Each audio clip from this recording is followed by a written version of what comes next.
दवाओं की, औषधियों की ये किताबें भी लिखी हुई है, पीछे है, आप ले लेना। हमारा कार्यकर्ता नीलप्पा, उसके पास किताबें हैं। रसोई घर की सारी दवाएं, औषधियां उन किताबों में, किससे क्या होता है, किससे क्या होता है। अष्टांग हृदयम के जो 10 सूत्र दिए, उनके और ज्यादा सूत्र पढ़ने हो तो वो भी किताब है। अपने शरीर को जितनी भी बीमारियां होती हैं, चर्म रोग की, कैसे दूर करें घर की दवाओं से, वो भी किताबें हैं, आप ले जाइए। कभी भी मैंने किसी किताब पर कॉपीराइट नहीं माना है, आज भी कहता हूँ कोई पुस्तक पर कॉपीराइट नहीं है, सबको कॉपी करने का राइट है। आपको अच्छा लगे तो मेरा नाम निकालकर अपना छपा लेना, अपने नाम से किताबें बना लेना, मैं कभी मुकदमा लड़ने आपके खिलाफ नहीं आऊंगा।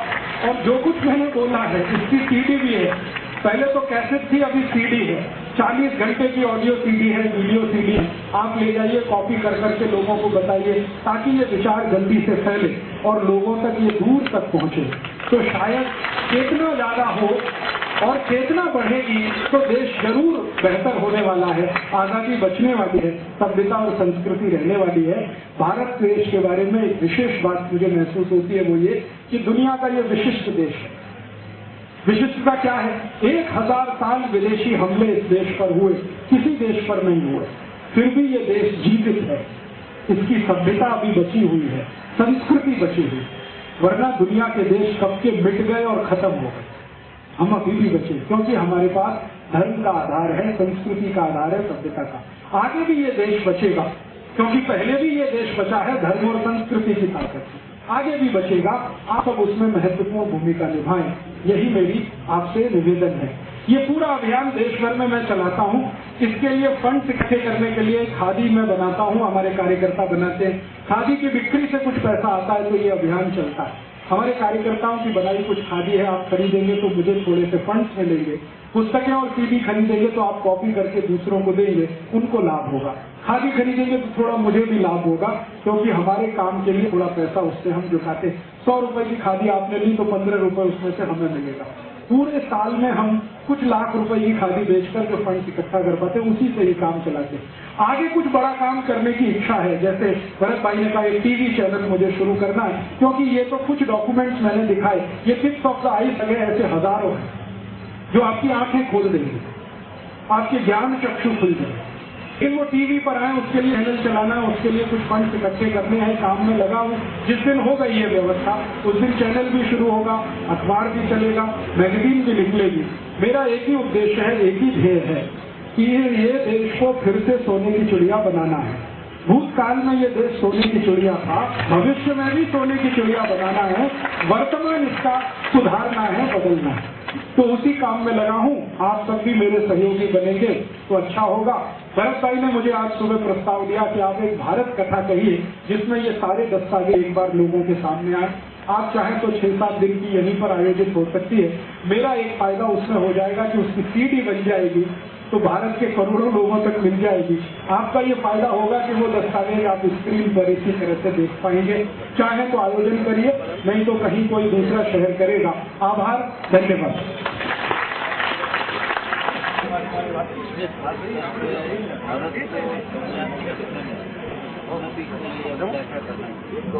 क्या हो रहा है? मेरा सबसे पहला निवेदन है भारत की उन्नति के लिए ज्यादा से ज्यादा स्वदेशी वस्तुओं का उपयोग करें, ताकि भारत का जो पैसा है वो विदेश में नहीं। दूसरा मेरा निवेदन है कि भारत के लिए खतरे पैदा हुए, सुरक्षा के स्तर पर एक खतरा पैदा हुआ आतंकवादियों से, उग्रवादियों से। तो इन सब लोगों से कुछ एक्शन बना के, इनको कॉन्फिडेंस में लेके, और वो कहते हैं कि हमारा कोई बिगाड़ नहीं होना चाहिए, वो मैं उनको वायदा करके फिर वो निकलते हैं। भारत की संसद में से जो डॉक्यूमेंट्स निकलते हैं वो एमपी लोगों की मदद से निकलते हैं, क्योंकि मैं तो संसद में जा नहीं सकता। तो एमपी हैं बहुत सारे जो मैं परिचित हैं, जो मुझसे सहानुभूति रखते हैं। वो कहते हैं हम आपके लिए और तो कुछ नहीं कर सकते, इतना तो कर सकते कि पार्लियामेंट की लाइब्रेरी में से ये निकाल के आपको दे दें, फोटोकॉपी करा के। तो कई एमपी यहाँ से देते हैं। और ये जो आर्काइव्स हैं, इनमें से डॉक्यूमेंट लेने के लिए उनके जो बहुत हाई अथॉरिटीज के ऑफिसर हैं, उनसे संबंध बढ़ाने पड़ते हैं। उनको कॉन्फिडेंस में लेना पड़ता है कि मैं इनका मिसयूज नहीं करूंगा, जब भी इनका इस्तेमाल होगा देश के हित में ही होगा, पर्सनल इंटरेस्ट में मैं इनका कभी उपयोग नहीं करूंगा। तो कुछ लोग कन्विंस हो जाते हैं तो फिर वो देते हैं, ऐसे करके ये डॉक्यूमेंट्स अलग अलग जगह से निकल जाए। फिर इनको छांटना पड़ता है, क्योंकि डॉक्यूमेंट्स है वो एक तरह का रॉ मटेरियल है। जैसे रॉ मटेरियल आपके घर में है ना, बैंगन है, अब बैंगन रॉ मटेरियल है, अब इसको भाजी बनाना है तो तरह से उसको संवारना पड़ता है, फिर उसमें मसाले डालने पड़ते हैं, फिर उबालना पड़ता है। ऐसे ही डॉक्यूमेंट्स के साथ होता है, ये एक तरह का रॉ मटेरियल है। लेकिन जब आपके सामने मैं प्रेजेंट करता हूँ तो इस पर बहुत काम करना पड़ता है। लेकिन मुझे ऐसा लगता है कि आजकल का जो हमारा समाज है, आप जैसे लोगों का समाज, ये थोड़ा रैशनल है। रैशनल जो सोसाइटी होती है ना, वो जल्दी किसी चीज पे विश्वास नहीं करती, और थोड़े हम लॉजिक में ज्यादा चले गए हैं। रैशनैलिटी और लॉजिक, ये दो हमारे यहाँ पिछले साल में बढ़ा है। पढ़े लिखे लोग बिना लॉजिक के कोई बात हम मानेंगे नहीं, और बिना रैशनल के कोई बात स्वीकार करेंगे नहीं। इसलिए मुझे ये सारा काम करना पड़ता है। वरना साधारण हिंदुस्तानी जो है ना, सड़क पर ठेला चलाने वाला, रिक्शा चलाने वाला, वो कहता है आप ये क्यों इतनी मगजमारी करते हैं, हम तो आपकी सब बात मानते हैं, आप जो कहते हैं वही सही है। जो साधारण खेलूत है, साधारण भाजी बेचने वाले हैं, तो मैं कहता हूँ आप कैसे मानते हो मेरी सब बातें सही है? उनका आप अपने लिए तो कुछ कहते नहीं, जो आप अपने लिए कहते तो हम मानते कि ये गलत है। तो साधारण आदमी इस देश का इतना भोला और सीधा है कि वो कहता आपने जो कहा सब सही है। पेप्सी कोला के बारे में मैंने कहा कि ये जहर है, तो उसने मान ही लिया कि जहर है, लेकिन पढ़े लिखे लोगों के लिए प्रूफ करके देना पड़ा कि वो जहर है, और उसमें 6 साल लग गए।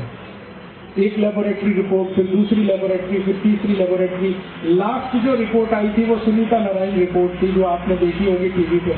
उसके पहले 5 रिपोर्ट आ चुकी थी। तो ये है, अब इससे तो बच नहीं सकते हैं। तो इसलिए थोड़ा मैं करता हूँ कि भारत का जो पढ़ा लिखा वर्ग है, उसको ये डॉक्यूमेंट से थोड़ी भी सेंसिटिविटी आती है तो मेरा काम सार्थक होता है, और उनका सेंसिटिविटी देश के लिए बड़ा काम कर सकते हैं। आप में से कोई एक व्यक्ति अगर सेंसिटाइज होता है तो वो देश के लिए संपत्ति बन जाता है। वो दूसरा राजीव दीक्षित हो सकता है। वो डिग्री का फर्क होगा, वो 1 डिग्री का हो सकता है, मैं 100 डिग्री का हूँ, वो 2 डिग्री का हो सकता है, मैं 100 डिग्री का अंतर है, लेकिन वो उतना ही सेंसिटाइज हो सकता है जितना मैं। तो डॉक्यूमेंट्स के पीछे एक ही काम करती है ताकत, कि दूसरे को हम सेंसिटाइज कर सकते हैं क्या, कन्विंस कर सकते हैं क्या। अगर वो काम हो पाया तो इनकी बहुत बड़ी सार्थकता है, और नहीं हो पाया तो ये कागज का टुकड़ा है, कोई इसका महत्व नहीं, आप इसको जला के फेंक भी सकते हैं। वैसे कि जो एक आप 100% और 1% दूसरा कोई भी राजीव दीक्षित बन सकता है, तो हमें ये जानना है कि अब वो ऐसी कोई इंस्टीट्यूशन जैसा चालू कर रहे हैं कि जिसमें ऐसी कुछ ट्रेनिंग है, और पूरे भारतवर्ष में बहुत से लोग इस काम में जुटे, और जल्दी से जल्दी आपसे जो आप यहाँ पे प्रस्तुत कर रहे हैं वो ज्यादा से ज्यादा लोगों को विस्तृत पहुँचाया सकें। इनका ये प्रश्न है, उसका मैं उत्तर देना चाहता हूँ कि मैं अभी तक तो जो करता था उसमें हमारा कोई ऑफिस भी नहीं था, और ये काम ऐसे ही होता था। वो कैसे होता था कि वर्धा में सेवाग्राम नाम का एक गाँव है, वर्धा जिले में। वो गाँव में गांधी जी का बनाया हुआ एक आश्रम है, 1936 में कभी बनाया था। उस आश्रम का एक छोटा सा हिस्सा मुझे मिला हुआ था, क्योंकि मैं उस आश्रम के ट्रस्टियों के काफी नजदीक हूँ। तो मैं कहा था ठीक है, तुम इस आश्रम का इस्तेमाल कर सकते हो। तो वो आश्रम की बिल्डिंग का एक हिस्सा, माने करीब समझ लो आप 200 या 250 स्क्वायर फीट का, इतना ही बड़ा था, इतना बड़ा हिस्सा मिला हुआ था। तो उसी को मैं ऑफिस जैसा मानता था। लेकिन थोड़े दिन में उस आश्रम में प्रॉब्लम आ गई। आश्रम में क्या प्रॉब्लम आई कि सोनिया गांधी ने उस आश्रम को 11 लाख रुपए दान किए पर्सनल अकाउंट से। तो मैंने आश्रम के लोगों के सामने बहुत विरोध किया इसका। तो उन्होंने कहा तुम क्यों विरोध कर रहे हो, सोनिया गांधी अगर आश्रम को अच्छा करने के लिए पैसा दे रही है। तो मैंने कहा गांधी जी की आत्मा की आप हत्या करेंगे, क्योंकि गांधी जी ने बिरला जी का पैसा नहीं लिया इस आश्रम में। आप जानते हैं कहानी, आश्रम को जब बनाने की बात आई थी तो बिरला जी ने चेक बुक गांधी जी के सामने रखी कि अब बापू जितना अमाउंट है भर लो। तो गांधी जी ने कहा कि बिरला ये तुम्हारे पैसे से नहीं बनेगा आश्रम, तो किसके पैसे से बनेगा?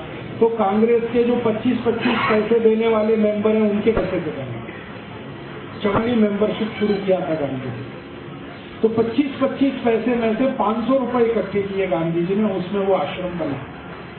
तो मैंने कहा गांधी जी ने जिस उद्देश्य और भावना से ये बनाया, उसमें 11 लाख रुपए आपने अगर सोनिया गांधी से ले लिया, जिसका कुछ पता नहीं है कि वो 11 लाख कहाँ से आया, हो सकता है वो अमेरिका से आया हो, CIA के चैनल के थ्रू आया हो सकता है वो ISI का पैसा हो जो किसी चैनल से इस आश्रम में आए, तो यहाँ की पवित्रता खत्म हो जाएगी। तो मैंने विरोध किया, तो आश्रम वालों को खराब लगा, तो मैंने सोच लिया कि अभी यहाँ अपना ऑफिस नहीं रखना।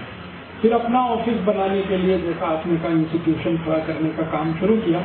अभी ईश्वर की कृपा से वो इंस्टीट्यूशन की बिल्डिंग बन गई है, 10% काम उसमें बाकी है, 7,500 स्क्वायर फीट कंस्ट्रक्शन हुआ है, 2 माले की बिल्डिंग है, आश्रम से बिल्कुल नजदीक में है। और वो भी बिल्डिंग मैंने ऐसे ही बनाई है, किसी ने 10 रुपए दिए, किसी ने 50 दिए, किसी ने 100 दिए, किसी ने 500, ऐसा करके वो बिल्डिंग बनी है। अभी शायद वो अप्रैल 6 तारीख तक पूरी हो जाएगी। 6 अप्रैल को गुड़ी पड़वा आती है, आप जानते हैं भारत का नया साल शुरू होता है, उसी दिन से वो बिल्डिंग का ओपनिंग हो जाएगा। और उस दिन से लगातार मैं उस बिल्डिंग में कुछ शिविर करूंगा, और वो शिविर इसी बात के लिए करूंगा कि कुछ दूसरे राजीव दीक्षित तैयार हैं। क्योंकि अब तक मैंने जितना पढ़ा है, जाना है, सीखा है, जो डॉक्यूमेंट्स इकट्ठे किए हैं, इसके आधार पर कुछ लोगों को मैं ट्रेनिंग देना चाहता हूँ। उसमें कुछ गुजराती भी होंगे, कुछ मराठी होंगे, कुछ कन्नड़, कुछ तेलुगु, कुछ तमिल, कुछ मलयाली। वो आएंगे, रहेंगे, 15 दिन के शिविर, 20 दिन के शिविर, 7 महीने के, ऐसे कुछ मैं शिविर करूंगा, उनको तैयार करूंगा। मेरी योजना है कि अगले साल में या 1.5 साल के अंदर, ज्यादा से ज्यादा 2 साल में ऐसे 100 से 150 राजीव दीक्षित बन जाए, कुछ गुजराती, कुछ मराठी, कुछ कन्नड़, और वो अपने काम पे लग जाए, गांव इस तरह से जाना, लोगों से ये सब बातें करना। वो मेरी तैयारी है, वो मेरी कोशिश है। अब इसमें अगर 150 नहीं हुए तो 100 तो हो ही जाएंगे, ऐसा मुझे लगता है। और उनका सिलेक्शन भी मैंने करना शुरू किया है कि कौन कौन लोग हैं जो इसमें लगेंगे। तो उनका एक ही क्राइटेरिया मैंने रखा है कि जो अगले 15-20 साल तक काम कर सके बिना किसी दबाव के, ऐसे लोग मुझे चाहिए। अब दबाव कई तरह के हैं, जैसे परिवार का दबाव है, तो ऐसे मुझे कार्यकर्ता चाहिए जिनके परिवार का दबाव ना हो, माने अविवाहित हैं और 15 साल देश को देने के लिए तैयार है। कोई 15 साल नहीं देगा तो 10 साल देश को देने के लिए तैयार हो, माने 20-22 साल की उम्र में हो और कहेंगे ठीक है 10 साल हम देश के लिए देंगे, आप जो चाहो हम वो करेंगे। 32-35 साल के बाद अपना परिवार बसाएंगे, फिर सामान्य जिंदगी जिएंगे। ऐसे कुछ कार्यकर्ताओं की खोज में मैं लगा हूँ। और ऐसे कार्यकर्ता भी चाहिए मुझे कि जो पैसे से इतने समर्थ हों जिनको भूखमरी की समस्या ना हो, क्योंकि वो आएंगे और देश के लिए काम करेंगे। तो कोई मेरे पास ऐसी व्यवस्था नहीं है कि मैं उनका स्टाइपेंड दे सकूं या मानधन दे सकूं। तो मैं ये जरूर देख लूंगा कि उनके परिवार में इतनी संपत्ति और धन जरूर हो कि वो उस बेटे या बेटी को 10 साल के लिए स्पेयर कर सके, या तो खेती हो, या तो कोई बिजनेस हो, या तो कोई इंडस्ट्री उनकी चलती हो। तो ऐसे मुझे समृद्धशाली और परिवार के दबाव से मुक्त 100-150 लोग चाहिए, अलग अलग भाषाओं में। आपको कोई मिले तो हमें दीजिए। तो इसमें आपको कोई स्पेशल कमेंट्स भी है? मेरा एक ही कमेंट है कि आप में से कोई भी अगर शेयर मार्केट में काम करते हो, माने इन्वेस्ट कर रखा हो, तो 3 से 4 महीने में उसको बेचकर आप निकल आइए, नहीं तो बहुत बुरी हालत होने जा रही है शेयर मार्केट की। शेयर मार्केट में इतना सारा डॉलर पंप किया हुआ है जो पूरा आर्टिफिशियल और टोटली इन्फ्लेशनरी लेवल पे है। रियलिटी में शेयर मार्केट का ये ग्रोथ नहीं है जो 21,000 पॉइंट पे आपको दिखाई दे रहा है।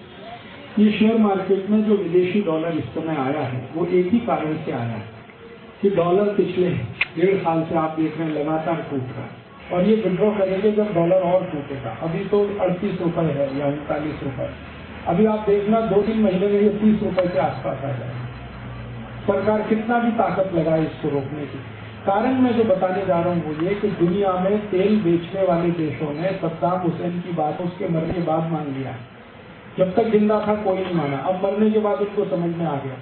53 तेल बेचने वाले देश हैं जिनको ओपेक कंट्रीज कहा जाता है। इनका एक जनरल मीटिंग अभी हो गया सऊदी अरब में, जिद्दा में। उन्होंने तय कर लिया है कि हम अप्रैल या मई तक डॉलर में तेल बेचना बंद कर देंगे।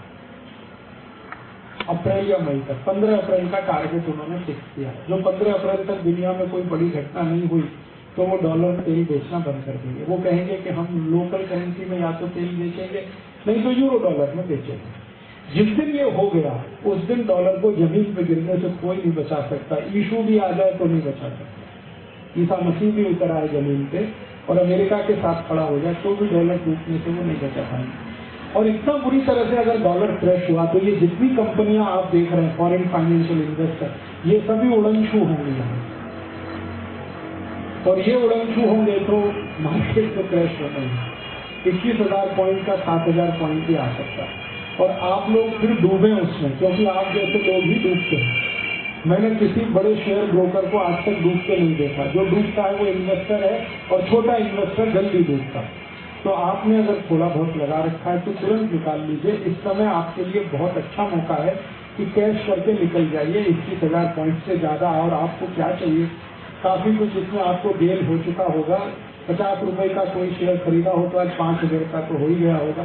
तो बेच बांट के निकल आइए। फिर आप बोले पैसे का क्या करें, पैसे को बैंक में मत रखना, क्योंकि बैंक का इंटरेस्ट रेट भी डूबेगा बुरी तरह। तो जैसे ही आपके हाथ में पैसा आ जाए तो सोना खरीद के रख लेंगे, क्योंकि सोना ही है जिसका भाव अगले 3 साल 4 साल चढ़ना ही है। क्योंकि जब दुनिया में डॉलर टूटेगा तो सब लोग डॉलर बेच के सोना ही खरीदने आए। तो सोना जितना उपलब्ध है उसमें उपलब्धता और कम होगी तो मार्केट में भाव बढ़ने है। तो सोना हो सकता है 20,000 रुपए का 10 ग्राम हो जाए, 25,000 का 10 ग्राम हो जाए। तो सोना खरीद के आप रख लीजिए, चांदी खरीद के रख लीजिए, प्लेटिनम खरीद के रख लीजिए, प्रेशियस मेटल में इन्वेस्ट करें। और जो जमीन मिलती हो कहीं भी 1 एकड़, 5 एकड़, 10 एकड़, 20 एकड़, तुरंत खरीद लीजिए जहां भी मिले।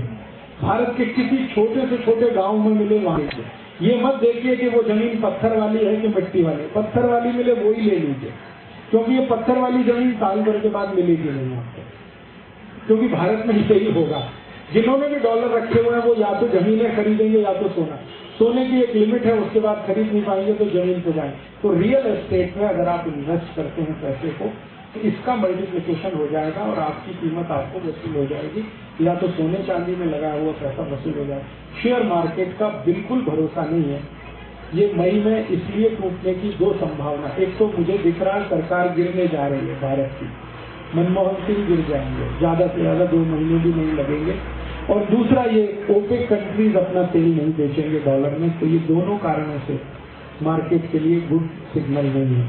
और वैसे भी मार्केट के जो पंडित है ना वो ये कहते हैं कि जब मार्केट बहुत चढ़ता हुआ हो तो छोटे इन्वेस्टर को घुसना भी नहीं चाहिए। तो आप जैसे लोगों को वहां घुसना, इसलिए ये मेरा ओपिनियन है। आपको अच्छा लगे तो स्वीकार करिए, नहीं तो मई तक इंतजार करिए। फिर आप रोने के लिए राजीव दीक्षित को बुला लेना कि राजीव भाई आपको बोल के गए थे, हमने नहीं माना, अब हम क्या कर सकते हैं। तो मैं आपको थोड़ी सांत्वना देने आ जाऊंगा, इससे ज्यादा मैं और कुछ नहीं करता हूँ। जो फॉरेन कंट्री से जो आप कंट्री बड़ी हाँ, धमकियाँ तो बहुत आई हैं, केस वो नहीं कर पाए। धमकियाँ तो बहुत आई, अभी भी आती हैं। सबसे ज्यादा धमकी पेप्सी कोका कोला से आती है, क्योंकि ये अभियान हमने शुरू किया उसमें सबसे ज्यादा मार अगर पड़ी है तो पेप्सी कोका कोला से पड़ी।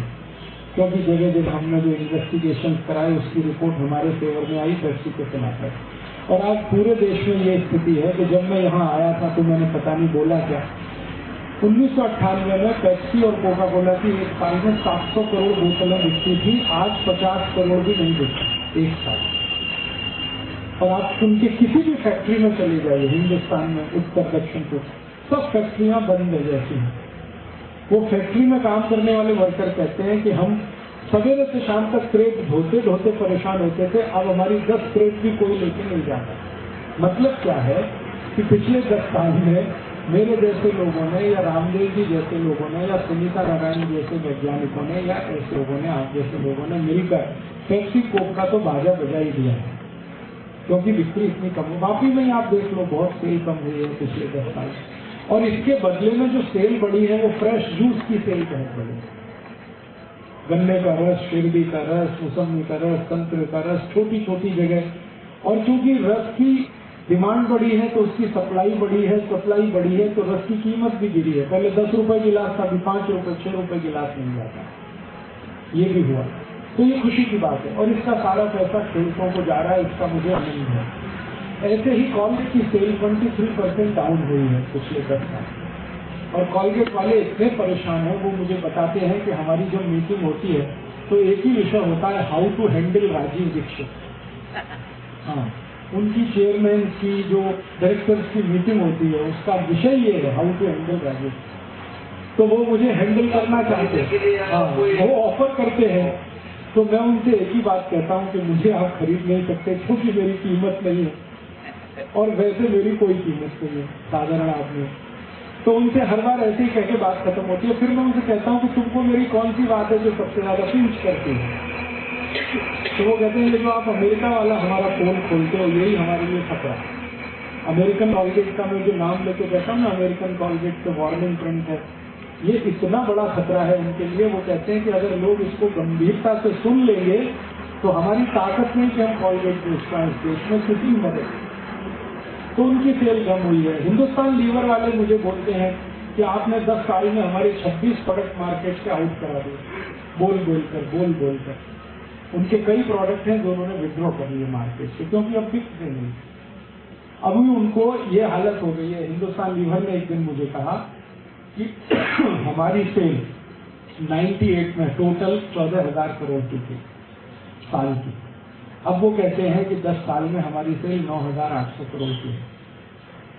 कितनी कमी है, जबकि उनके पास एडवर्टीजमेंट के लिए हर एक कोई है। ऐश्वर्या रॉय भी है जो उनके लक्ष्य का जाहिरात करती है, सुष्मिता सेन भी है, माधुरी दीक्षित भी है, सब है उनके पास। फिर भी उनकी सेल वो बढ़ाने का, तो वो कह रहा है हमें विड्रॉ करना पड़ा, तो उनकी सेल में कमी है। कई मल्टीनेशनल है जो दवा बेचने के लिए आए थे वो भागते चले गए। तो ऐसे 10 साल में कुछ रिजल्ट तो दिखाई दे रहे हैं और कुछ ऐसे भी रिजल्ट दिखाई दे रहे हैं कि कई घरों में लोगों ने कहा है कि हमने आपके सभा में संकल्प लिया था वो आज तक हम पालन करते हैं, पेप्सी नहीं पीते, कोक नहीं पीते।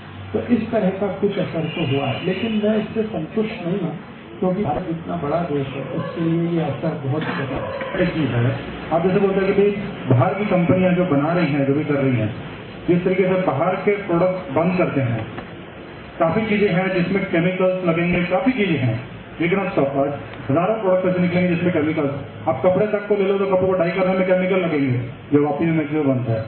तो अगेन इंडियन कंपनी भी उसको बनाएगी और इंडिया में भी अगर सीधी बात कहूँ तो रिलायंस जैसे बैठे हैं जो और किसी को बनाने देंगे, जो रिलायंस फ्रेश में उन्होंने किसानों का जो हाल किया है, तो उसका क्या हाल है फिर? उसका एक ही हल है। मेरा ये मानना है कि विदेशी कंपनियों को भगाने के लिए मैंने एक योजना बना रखी है, ब्लू प्रिंट है पूरा। मेरा ये है कि जो कंपनी यहाँ आई, आते समय उसने जितना पैसा भारत में लगाया, जिसको हम अर्थशास्त्र में कहते हैं इनिशियल पेड अप कैपिटल, उसका मेरे पास पूरा हिसाब है। पेप्सी कोला का इनिशियल पेड अप कैपिटल क्या है, कोका कोला का क्या है, कॉलगेट का क्या है, हिंदुस्तान लीवर का। तो जितना उन्होंने बाहर से पैसा लाकर भारत में लगाया, ये पैसा हम उनको वापस देंगे और उसकी जो ओनरशिप है वो हम उनके हाथ से ले लेंगे। कंपनी बंद नहीं होगी, कारखाना बंद नहीं होगा, ओनरशिप चेंज होगी। और वो ओनरशिप फिर किसको देंगे? तो रिलायंस को नहीं देने वाले। उसके लिए दूसरा ब्लूप्रिंट मैंने बनाया कि उसकी ओनरशिप को पहले हम कहेंगे कि जो वहां काम कर रहे हैं वो ही ले लें। जिनसे कहूंगा कि इससे वो प्रकाश जाने, क्योंकि डॉक्यूमेंट्री एविडेंस इनके पास में है जो स्फोटक है। और ये अगला 5 मिनट, 7 मिनट, 10 मिनट आपको हिलाएगा जरूर कि ये और इंडिया ऑन लीज, हम कैसे लीज पे हैं, हमारी आजादी क्या है, एक संक्षिप्त में वो मुझसे प्रकाश डाले। ये कैमरा बंद करिए। कॉमन कमीशन है हमारे देश की, क्या है कि जो 15 अगस्त 1947 आया तो एक समझौता हुआ पंडित नेहरू और माउंटबेटन के बीच में। वो समझौते का नाम है ट्रांसफर ऑफ पावर एग्रीमेंट, नाम ही है उसका, ट्रांसफर ऑफ पावर एग्रीमेंट। वो एक एग्रीमेंट के नीचे 1500 छोटे छोटे समझौते हुए, शर्तें हैं वो। तो अंग्रेज कह रहे हैं कि ये मानोगे तो हम आजादी देंगे, ये मानोगे तो आजादी देंगे, ये मानोगे तो आजादी देंगे। तो ये आजादी अंग्रेजों द्वारा दी गई है, हमने ली नहीं है। क्योंकि आजादी लेने वाला जो वर्ग था वो 1947 तक खत्म हो चुका था। आजादी लेने वालों का वर्ग था भगत सिंह का, ऊधम सिंह का, चंद्रशेखर आजाद का, अशफाक उल्लाह का, तात्या टोपे का, नाना साहब पेशवा का। ये लोग थे, लोकमान्य तिलक का। ये मानते थे कि हम आजादी लेंगे, लड़कर लेंगे, झगड़ कर लेंगे और अंग्रेजों को मार के बनाएंगे। दुर्भाग्य इस देश का ये हुआ कि 1947 तक इनमें से कोई नहीं बचा, ना भगत सिंह, ना ऊधम सिंह, ना चंद्रशेखर, ना कोई। तो फिर जो बचे वो सब मीडियोकर किस्म के थे। मीडियोकर शब्द आप अच्छे से समझते। तो इन्होंने अंग्रेजों को भगा के आज़ादी ली है, ऐसा नहीं है। अंग्रेजों ने कुछ दया के साथ और प्रेम और करुणा के साथ आजादी दी है, जिसको वो किसी भी दिन वापस ले सकते हैं। ये है समझौता, जिसको ट्रांसफर ऑफ पावर एग्रीमेंट कहते हैं। इसके सारे डॉक्यूमेंट्स लंदन में है, हाउस ऑफ कॉमन्स की लाइब्रेरी में। कुछ हिस्सा उसका मेरे पास भी है, लेकिन पूरा नहीं है। मेरी कोशिश है कि ये भारत में सारे डॉक्यूमेंट्स आ जाएं। एक बार मेरा दिल है कि टीवी पर खोल के सबको पढ़ाया जाए कि देखो ये क्या लिखा नेहरू जी ने, क्या कहा है माउंटबेटन। तो माउंटबेटन के शब्दों में और अंग्रेजों की भाषा में मैं अगर कहूं तो India is on leave for 99 years. 99 साल की लीज पर है आपका देश। 99 साल जिस दिन पूरे हो जाए, अंग्रेजों की औकात है कि वो आपसे वापस ले सकते हैं। और चूंकि ये लीज का सारा खेल है, इसलिए आज तक भारत के किसी भी प्रधानमंत्री ने हमारे कानून बदले नहीं, जो अंग्रेज बना गए वैसे के वैसे ही है। सारे कानून। इंडियन इनकम टैक्स एक्ट अंग्रेजों का बनाया हुआ, आईपीसी इंडियन पीनल कोड अंग्रेजों का, सीआरपीसी अंग्रेजों का, सीपीसी अंग्रेजों का, इंडियन एजुकेशन एक्ट अंग्रेजों का, लैंड एक्विजिशन एक्ट अंग्रेजों का, इंडियन सिटीजनशिप एक्ट अंग्रेजों का बनाया हुआ, सब कुछ उनका बनाया हुआ है। और आज तक उसको इन्होंने मेंटेन किया है, इसको बदला नहीं। और इससे भी ज्यादा खतरनाक स्थिति है, इंग्लैंड की महारानी कभी भी हिंदुस्तान आए तो उसको वीजा की जरूरत नहीं है। बिना वीजा वो भारत आ सकती है, क्योंकि आप उनकी प्रॉपर्टी है। इंग्लैंड की महारानी जब भारत आती है तो यही माना जाता है कि वो अपने ही देश में जा रही है। इसलिए जब जब वो भारत आई है विदाउट वीजा आई। वैसे तो उसको पासपोर्ट भी नहीं लगता, यूरोप में बिना पासपोर्ट के वो जा सकती है, लेकिन भारत आने के लिए उसको भारत सरकार की परमिशन की जरूरत नहीं है। वो कल फोन उठा के भारत के प्रधानमंत्री को कहे कि मैं भारत आना चाहती हूँ, तो किसी प्रधानमंत्री में दम नहीं है ये कहे कि नहीं आप मत आइए। अब मैं एक घटना सुनाता हूँ। इंद्र कुमार गुजराल इस देश में प्राइम मिनिस्टर थे और जलियांवाला बाग हत्याकांड का एक महत्वपूर्ण साल आया था उस समय। जलियांवाला बाग हत्याकांड आप जानते हैं 1919 में हुआ, तो उसका एक महत्वपूर्ण साल आया था। उसी समय रानी ने कहा कि मैं आना चाहती हूँ। तो इंद्र कुमार गुजराल पर दबाव डालने के लिए मैं और बहुत सारे लोग गए थे दिल्ली। उस समय मैं इलाहाबाद में रहता था, और ये कहने के लिए कि मत आने दो इसको, क्योंकि यही वो है जिसने जलियांवाला बाग कांड करवाया था। इसी रानी के आदेश पर गोली चली थी और डायर ने हजारों लोगों के ऊपर गोली चलाई थी, जिसमें से सैकड़ों मारे गए। तो इंद्र कुमार गुजराल ने टका सा जवाब दिया था कि मैं ये नहीं रोक सकता, वो आएगी तो स्वागत ही करना है।